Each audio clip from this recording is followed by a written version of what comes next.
हमारा जो टॉपिक है ये है errors in the use of verb के इस्तेमाल में 12 गलतियां करते हैं जिससे पेपर्स में हमारे मार्क्स डिडक्ट होते हैं। इनके बारे में प्रीवियस लेक्चर्स में मैंने आपको बताया है, लेकिन एक दफ़ा दोबारा रिवाइज करते हैं। ख़ास तौर पे सेकेंड ईयर के स्टूडेंट्स के लिए बड़ा इंपॉर्टेंट लेक्चर है। देखते हैं। फर्स्ट हमारा सेंटेंस है no one should speak a lie. यहाँ जो है हमने वर्ब की गलत सिलेक्शन की। स्पीक द ट्रूथ होता है, जबकि लाई के लिए हम टेल यूज़ करते हैं।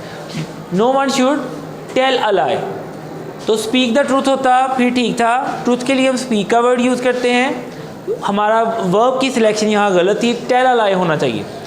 यहाँ अगर इन दोनों में देखते हैं, दूसरे और तीसरे में हंग के बारे में बताऊँ कि हंग जो है ये लटकाने की सेंस में आएगा। इनकी पहली फॉर्म जो होती है वो होती है हैंग, हंग, हंग, ये होगा किसी चीज़ का लटकाना। जबकि अगर हैंग, हैंग्ड और थर्ड भी अगर हैंग्ड आती है, ये फांसी देने की सेंस में आएगा।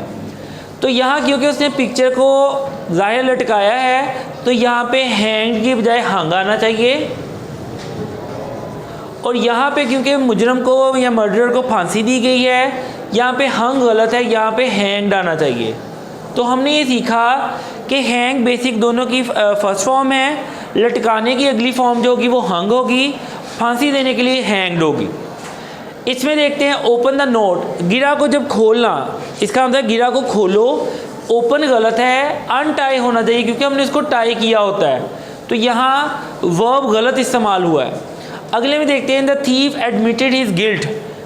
एडमिट का होता है किसी चीज़ को तस्लीम करना, जैसे 2 और 2 4 होते हैं। लेकिन अगर अपनी गलती को तस्लीम करना है तो उसके लिए कन्फेस का वर्ड यूज़ होता है। तो यहाँ पे रॉन्ग वर्ब सिलेक्शन हुई है। इसमें अगर देखते हैं यहाँ पे सिंस और टाइम का जिक्र किया गया है, तो यहाँ लिव्ड जो है ये सेकंड फॉर्म है। तो इसके 2 ऑप्शन हो सकते हैं, या तो ये परफेक्ट में होना चाहिए, पास्ट परफेक्ट में। ऑप्शन में अगर पास्ट परफेक्ट नहीं है तो पास्ट परफेक्ट कंटिन्यूस जो है वो ऑप्शन होना चाहिए। तो यहाँ पे लिव्ड गलत है, हैड लिव्ड आना चाहिए। मैंने लास्ट लेक्चर में बताया था कि सिंस का इस्तेमाल हम परफेक्ट में भी कर सकते हैं और परफेक्ट कंटिन्यूस में भी कर सकते हैं। इसमें अगले सेंटेंस में लास्ट जो है ये सिग्नल वर्ड है पास्ट इंडेफिनिट का। यहाँ पे पास्ट परफेक्ट गलत लिखा गया है, तो गोन की बजाय यहाँ पे वेंट होना चाहिए। मैंने आपको सिग्नल वर्ड्स में बताया था पिछले लेक्चर में, लास्ट, यस्टरडे, अगो अगर आए तो हम सेकंड फॉर्म का इस्तेमाल करेंगे। अगले सेंटेंस में यस्टरडे है, अगेन यहाँ पे इसमें पास्ट परफेक्ट रॉन्ग था, इसमें प्रेजेंट परफेक्ट रॉन्ग है। तो यहाँ पे हैव इनकरेक्ट है, रिसीव जो है simple second form of verb होनी चाहिए। ये बड़ा इंटरेस्टिंग है। मिस्टर शाहिद, उसकी वाइफ और उसके बच्चे यहाँ रहते हैं। तो इसमें सब्जेक्ट और वर्ब एग्रीमेंट को देखना है। हमारा मेन कंसर्न मिस्टर शाहिद के बारे में है।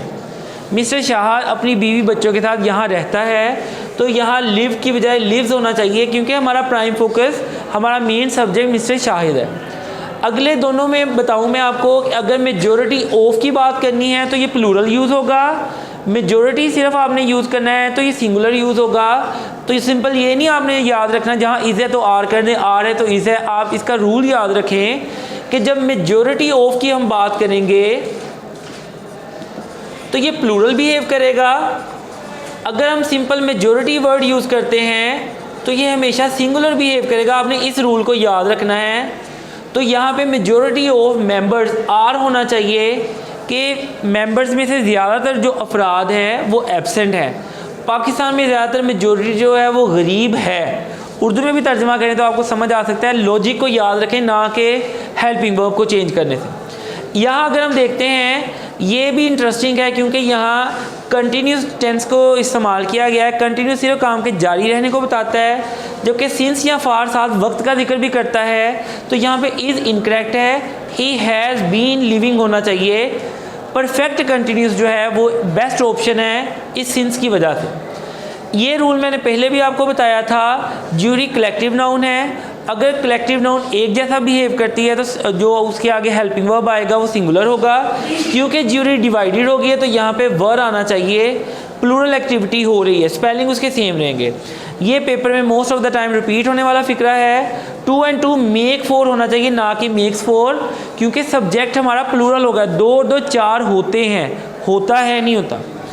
इसमें अगर देखते हैं I made him to wait, मैंने उसे इंतज़ार करवाया, ये इन्फिनेटिव की गलती है। तो यहाँ पे अगर आपने मेन वर्ब यूज़ कर दिया तो यहाँ पे टू का इस्तेमाल इनकरेक्ट है, तो होना चाहिए आई मेड हिम वेट, मैंने उसे इंतज़ार करवाया। आई मेड हिम स्टैंड, मैंने उसे अपनी खातिर खड़े रखा।